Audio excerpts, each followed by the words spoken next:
স্বামী স্ত্রীর সম্পর্কটা না অনেকটা টম অ্যান্ড জেরি ক্যারেক্টারের মতন হওয়া উচিত। টম অ্যান্ড জেরি যেরকম একে অপরের সঙ্গে সারা দিন ঝগড়া করে, কিন্তু দিনের শেষে কিন্তু একে অপরকে ভীষণ মিসও করে কেউ কাউকে না দেখতে পেলে। ঠিক সেরকমই স্বামী স্ত্রীর সম্পর্কটাতেও না ভীষণভাবে ঝগড়া মান অভিমানের দরকার আছে। সবসময় সব কিছু ভালো ভালো হয় না, কারণ যদি মান অভিমান থাকে তবেই সেখানে ভালোবাসারও জায়গা থাকে। আর মান অভিমান যদি না থাকে তাহলে সেখানে ভালোবাসা ফুরিয়ে আসে। আর স্বামী স্ত্রীর সম্পর্কটাতেও এই জিনিসগুলোই অক্সিজেন দেয়।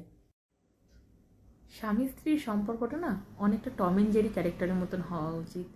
টম অ্যান্ড জেরি যেরকম একে অপরের সঙ্গে সারা দিন ঝগড়া করে, কিন্তু দিনের শেষে কিন্তু একে অপরকে ভীষণ মিসও করে কেউ কাউকে না দেখতে পেলে। ঠিক সেরকমই স্বামী স্ত্রীর সম্পর্কটাতেও না ভীষণভাবে ঝগড়া মান অভিমানের দরকার আছে। সবসময় সব কিছু ভালো ভালো হয় না, কারণ যদি মান অভিমান থাকে